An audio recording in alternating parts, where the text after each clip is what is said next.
આપણે આજે અડદના વડા બનાવવાના છે. તો આપણે આજે આખા અડદ લીધા છે, તો આપણે આખા અડદના વડા બનાવવાના છે. આજે મંગળવાર છે અને આમે તે સતતદશી આવે છે. તમારે વડા બનાવવા હોય તો વડા આ રીતે બનાવવાના છે. તો આને આપણે દળી લેવાનું છે. દળીને આપણે વડા કરવાના છે. તો આપણે હવે આને દળી લઈશું. આપણે અડદને દળી લીધા છે, તો એનો લોટ કમ્પ્લીટ તૈયાર થઈ ગયો છે. તો આપણે એના વડા કરીશું. અડદના વડા દાદાને પ્રિય છે અને આપણે સતતદશીમાં તો વડા બનાવી જ છીએ. તો આની અંદર આપણે કોઈ વસ્તુ નાખવાની નથી, મીઠું નહીં ને કોઈ વસ્તુ નથી નાખવાની. આપણે થોડુંક અમથું તેલ એડ કરીશું.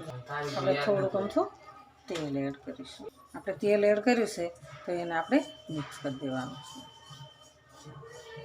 આપણે મિક્સ કરી દીધું છે, તો હવે આપણે એનો લોટ બાંધીશું. લોટ બાંધીશું તો આપણે જોતાં પૂરતું પાણી નાખવાનું છે. પાણી ઝાઝું નથી નાખવાનું. આ અડદ છીકણા હોય એટલે સરસ એનો જોવે મીડિયમ જ બાંધવાનો છે લોટને. આપણે લોટ કમ્પ્લીટ બાંધી દીધો છે. તો હવે આપણે આને થોડુંક તેલવાળો ચીકણો કરી નાખીશું. આપણે હવે થોડુંક તેલ નાખીશું. તેલ નાખીને આપણે એને ચીકણો કરી દેવાનો છે. લોટને આપણે ચીકણો કરી દઈશું. આપણે હવે આને લુવા કરી નાખવાના છે. આપણે લુવા કમ્પ્લીટ થઈ ગયા છે. તો હવે આને આપણે આવી રીતના વડા કરવાના છે. આવી રીતના દબાવી અને સરસ આપણે વડા કરી દેવા. હનુમાન દાદાને બહુ પ્રિય વડા છે, મીઠું ન ખાય. આવી રીતના દબાવી દેવાના છે. આપણે તેલ મૂકીશું. આપણે તેલને ગરમ થવા મૂક્યું છે.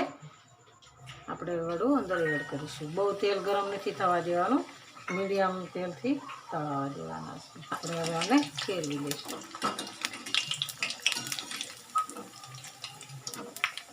આપણે તળાઈ જાય એટલે એને બહાર કાઢતા જઈશું.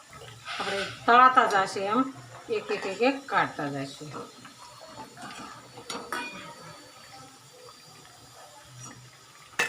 આપણે વડા હવે તળાઈ ગયા છે. ગેસને કરી દઈશું બંધ.